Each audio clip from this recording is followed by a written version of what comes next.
welcome to another episode of Hotel Room Yap with Michaela. Guys, oh my goodness, the sleep, the lack thereof is brutal. I got about 4.5 hours of sleep last night. It's a bummer because I was kind of on a good roll. Okay, we're putting on the glasses.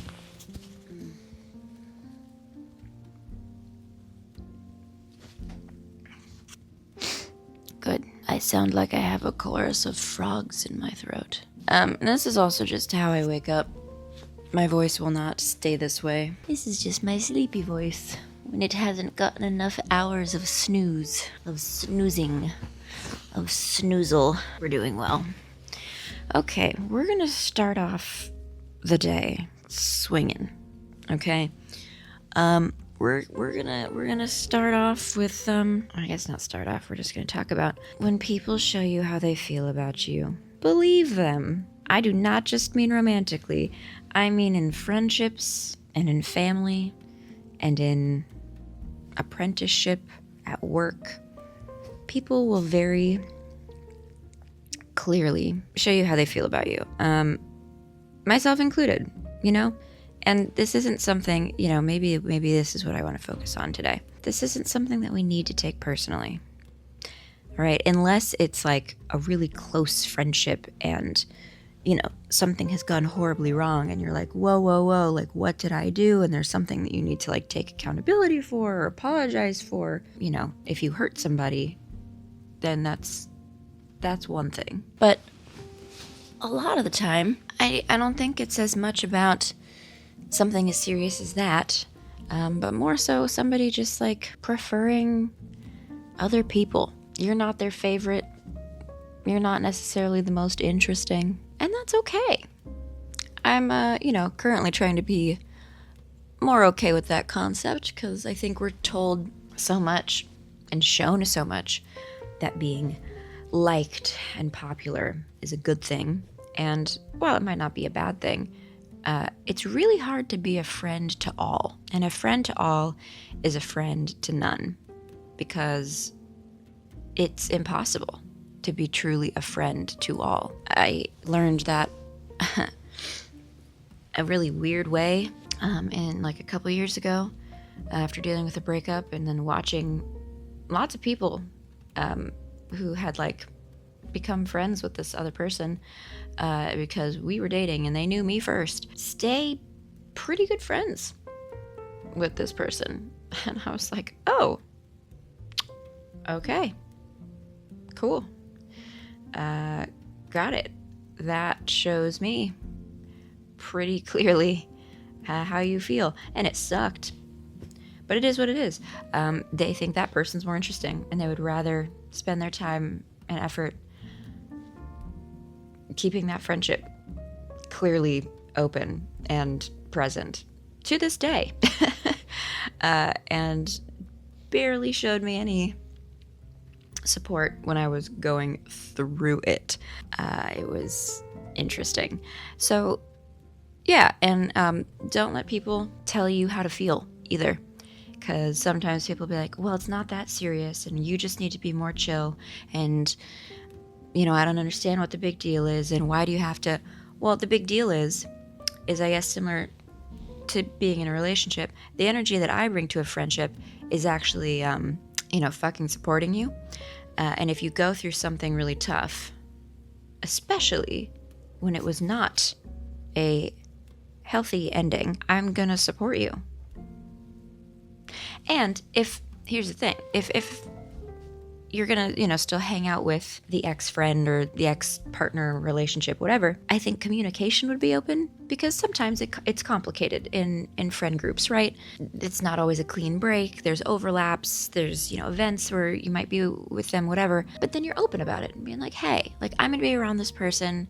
And even if you are friends with them too, be like, I, care about them and I'm friends with them too, but I'm friends with you as well, and I care about you, and I'm really sorry you're going through this, and I would be happy to, like, be an open ear to talk with you about things as much as you're comfortable, and, like, I don't want to be in the middle of it.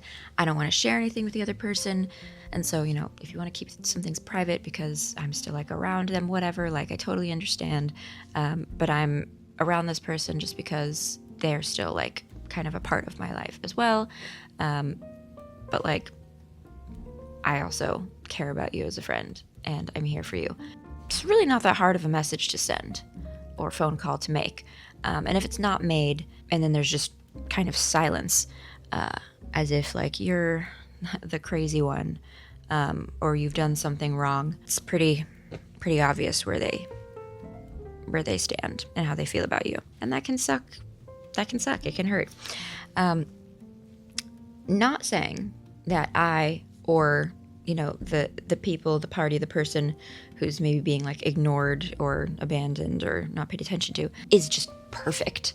I was messy in a breakup. I've made so many mistakes. This is not me being like, well, I did nothing wrong and all these people just weren't. No. But friendships, relationships are messy. Hello, it's life, dude. We're all human beings. There's going to be lots of little bumps in the road. And if your relationships don't survive your bumps, what is the point?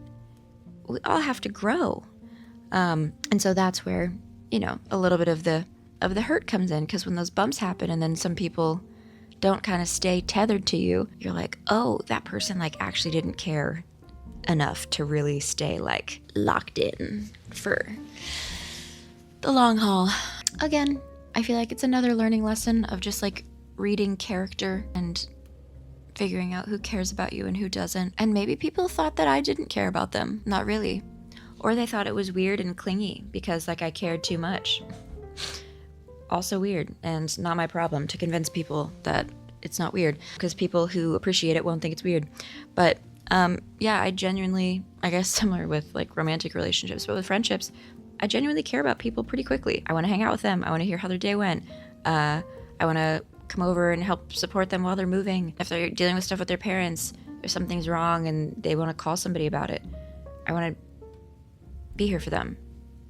Hello? Is that bad? And then I feel crazy. I'm like, have I not been there enough for some people, or shown up like in the way that they need so that they think I'm not there for them in that way? Because there have been some like long-term friendships. I think I mentioned this in like an earlier, so the first episode, maybe, where like older friendships have kind of drifted apart. And I'm like, dang, was there like a thing that happened where, you know, like one of us didn't like apologize or didn't say like, hey, like, are we good? Like, or did we just grow apart?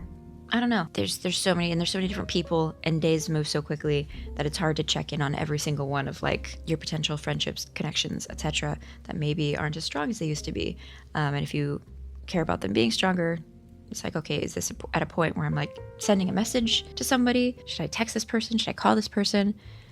Do they care? If they cared, wouldn't they have done it first? Somebody has to always make the first move. Why does it always feel like it's me?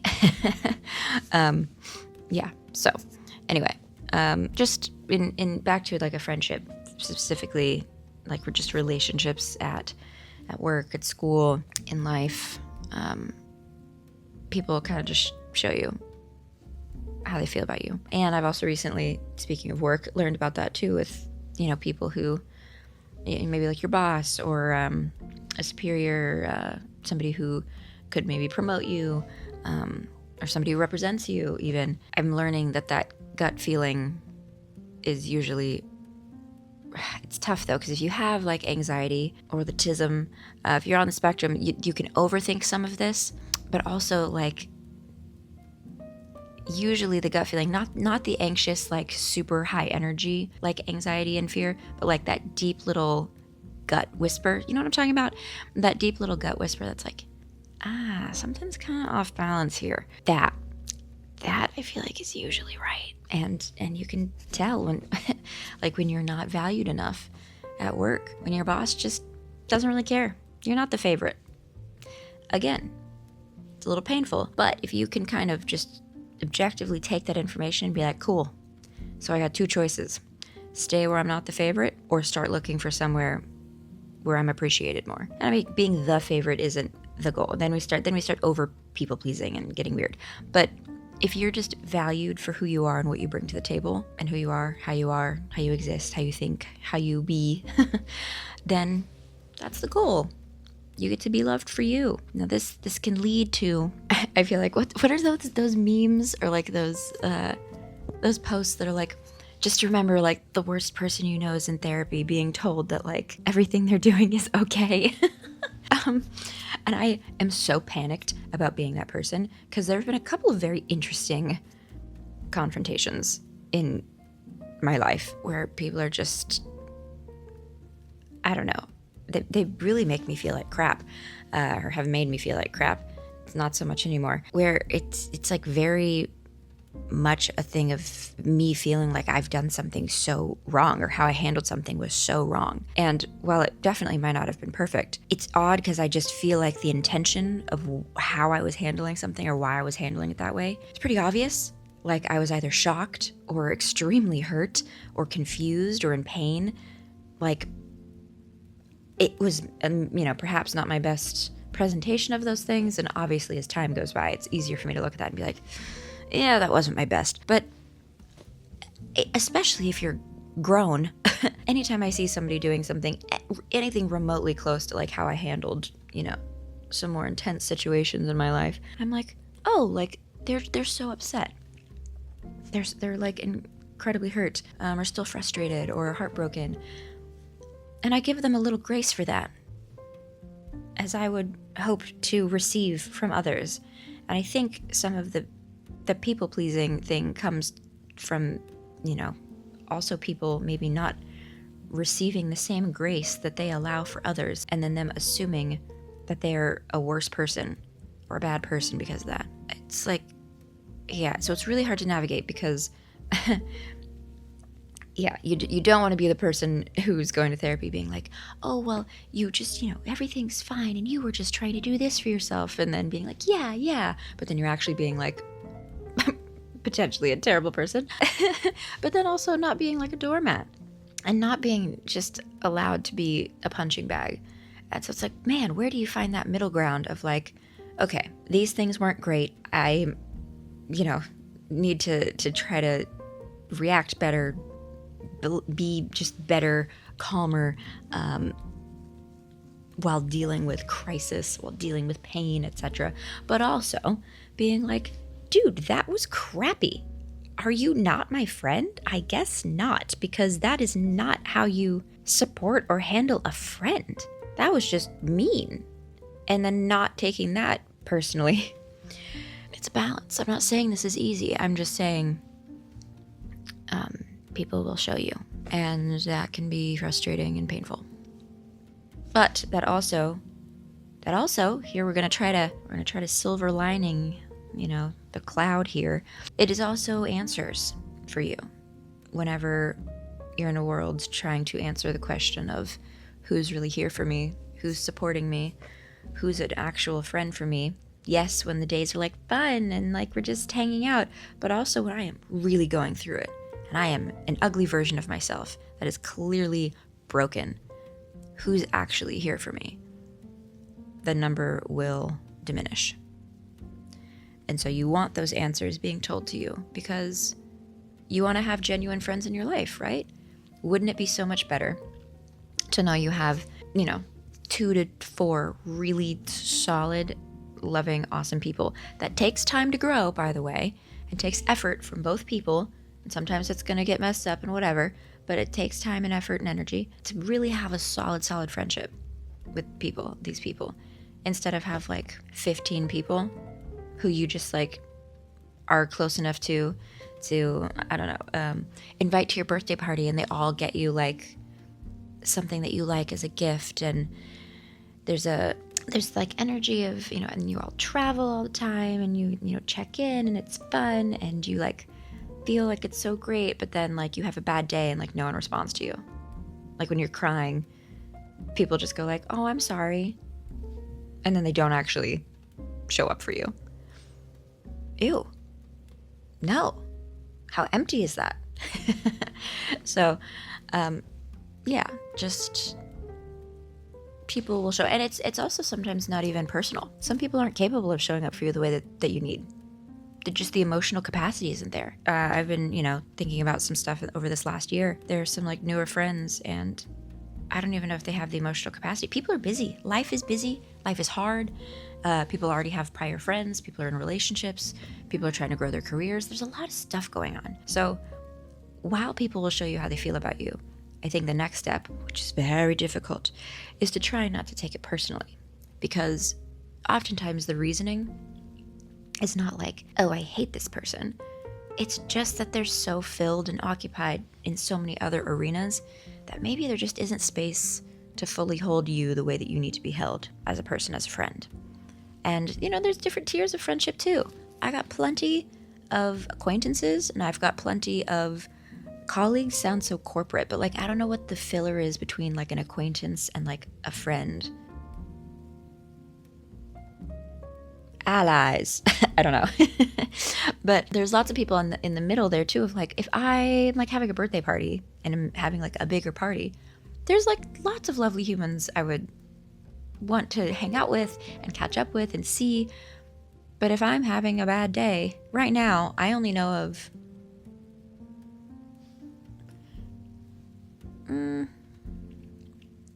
3 more recently, like within the last year, and then probably 3 others. Oh, and then, yeah. And I'm very grateful for this, by the way. And this has been lots of life lived. I think there are 8 people. Yeah. Maybe 7, honestly. Yeah, 7. 7 people who I could message and be like, hey, I'm having a moment. Do you have like time for like a phone call or FaceTime or to get lunch next week or something? And people would actually be like, oh my gosh, absolutely, what's going on? And I would actually trust them to emotionally show up for me and be genuinely present and care about what's happening. And I'm so grateful that I'm starting to get to the point. Are any like one of those people like my best friend? No. And I think it's like really hard. And I don't mean that as like, oh, they're not my best friend. I mean, I'm not their best friend because I travel so much. It's really hard if you're working a lot and your close friends aren't in like your workspace. It's so hard. It's so hard to keep up that level of closeness because you're just, part of friendship is familiarity and like similarity, and not necessarily similarity of like exactly how you're living your life every day, but similarity in just like routine and things that are important to you and priorities, right? And so a lot of those people, we just have different lives, we have different things going on. And so there's some similarities. I would say a lot of them are like really, really good friends. But I've never had that like one girlfriend who like we text every day and we get lunch and go out and whatever, like multiple times a week. I haven't had that 1 or 2 or group chat or that whatever that I've been a part of that's like super, super tight like that. Recently, there's started to be one that feels like that, and it's awesome, but also it's new, and also people grow and change, and like friendships have to withstand that growth and those changes. And there's a lot of change that happens in your late 20s and early 30s. So I'm hoping it lasts, but I have no idea. I do know that like the other 4 people of the 7, 3 of them are newer, and then the other 4 are like older. They've lasted through multiple iterations of me. I've lasted through multiple iterations of them. And like I reached out recently to a couple and was like, hey, I would really like to be in contact more. Like we have had so many, I care about you. We've known each other for so long. And I feel like too much time passes in between for us checking in with each other. And that's a bummer.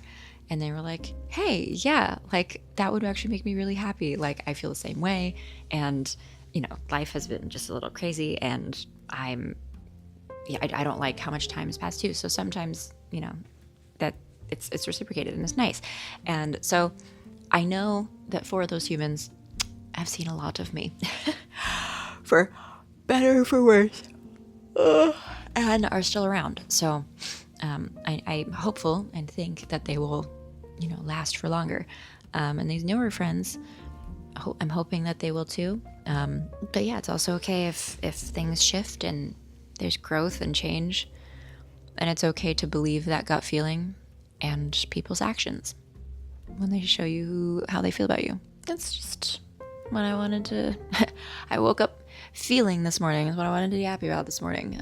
Clearly, I either had no dreams or very real dreams, very serious dreams, or I just woke up feeling maybe a little bit at peace with the separation and the little bit of pain still that I feel from people who I wanted to be friends with and who I cared about, and then who just kind of showed that they didn't really care about me and did things that were hurtful.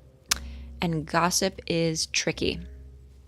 Be careful, because everyone talks about things and people in life, yes, but if there's like actual, like real gossip going on, at some point when the person who's gossiping with you about somebody else is in another room, it will likely be your name in their mouth. So just really be careful. Somebody who gossips a lot is not your friend. And sometimes it's out of habit too. And I've noticed it sometimes as well. And I'll do it more around different company. And I've really started trying to catch myself, because it's not nice, it's shallow, it's not productive, and it's petty. I know some of those are probably interchangeable descriptions, but like, talk about something interesting. Talk about how, like, the state of the world, maybe, what we're trying to do to fix it. Did you like your outfit that day? Things you're working on, you know, relationships-wise with your parents. What did you eat for breakfast? Are you liking your workout routine? Any music you like recently? What are your dreams? What are you working on that you're passionate about? You know, those are good actual friendship questions. And also, I would be careful to share the depths of all those answers until you know somebody's trustworthy, because, yeah, it's okay if people know less. That's really hard for me, because I care a lot, and then I like overshare and overtell, and then people know way too much information, and people sometimes think that I just want more attention, or I'm like trying to brag or something, or trying to whatever, and I'm like, no, I'm oversharing because I'm trying to connect with people. I've learned this about myself. We've gotten a little better, but I've gotten that feedback, and I'm like, wow, that was so like not what I was trying to do. I was trying to be friends with you. So yeah, circling back, I swear I'm done. We're finishing up.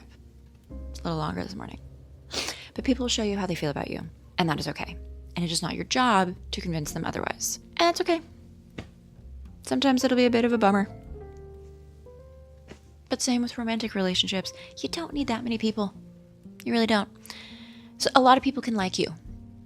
You know, in general, just, oh yeah, like this person's great. You don't need every single person to be like, wow, this person's amazing. And anytime you see somebody who does seem to have lots of people who feel that way about them, I am really starting to wonder if most of those people aren't really the best. There's a lot of performative crap that happens. A lot of charisma. And then when you actually get down to it, it's just a lot of narcissism that's shrouded in care. So just be careful. Just trust your gut. Not everybody's for everybody. A friend to all is a friend to none. People will show you how they feel about you. And usually it's not personal. Sometimes it is, but usually it's not, honestly. The world is busy. People are busy. Don't take it personally. And just move on. And work on getting closer to finding your people. You'll find them. There's so many different people in the world. So many different people. So just continue being you. Working on yourself. Trying to be your best self. But the right people will gravitate towards you. And they will stay. And don't gossip. Okay. Take out my bookmark. Our little snippet from The Creative Act, A Way of Being by Rick Rubin. Let's see what the book can give us this morning. Kind of want to go closer to the beginning. Let's see. Ooh. In Japanese poetry, there's an artful form of repair called kintsugi. I'm probably saying that wrong. When a piece of ceramic pottery breaks, rather than trying to restore it to its original condition, the artisan accentuates the fault by using gold to fill the crack. This beautifully draws attention to where the work was broken, creating a golden vein. Instead of the flaw diminishing the work, it becomes a focal point, an area of both physical and aesthetic strength. The scar also tells the story of the piece, chronicling its past experience. We can apply this same technique to ourselves and embrace our imperfections. What a beautiful, perfect little section. I swear, it's like I knew. That is like perfect. That is That's perfect. I also love how it highlights it like beautifully, like aesthetically. It's like, ooh, there's like a fun little gold vein or whatever. But it's also like a stronger connection point of the whole piece because the gold is stronger than like the ceramic. So yeah, I love artful form of repair called kintsugi. Kintsugi? Yeah. When a piece of ceramic pottery breaks, rather than trying to restore it to its original condition, the artisan accentuates the faults by using gold to fill the crack. This beautifully draws attention to where the work was broken, creating a golden vein. Instead of the flaw diminishing the work, it becomes a focal point, an area of both physical and aesthetic strength. The scar also tells the story of the piece, chronicling its past experience. We can apply the same technique to ourselves and embrace our imperfections. And then the right people, the right buyers, the right friends will love you. Will love you for your art. Will love you for your gold veins. Yes. And on that interesting note, I must go get ready for the final day of the convention. And this is the lovely headboard of the bed here at the Fairmont in Dallas. It's pretty hard. It's not very cushy. Yeah, there's like not a lot of cushion back here. Oh, I feel like there might be somebody behind me. Oops. I'm like banging on the wall. I have some questions. Don't know if you can see this, but there are some scratches here. I don't love that. There are, I feel like, only a few explanations for that. And we'll just ignore one of them and just say, some kid was sitting right on top of the pillow and was just scratching the headboard. Yeah, that was just somebody's kid who just was having fun and thought this was a toy to scratch. We'll go with that. All right, thank you so much for joining for this episode of Hotel Room Yap. I hope you have a great day, and you're awesome and you're loved. If you haven't found your people yet, you will find your people. You will found your people? All right, we got to eat breakfast. Thank you so much for listening. I'll see you guys next time. Bye.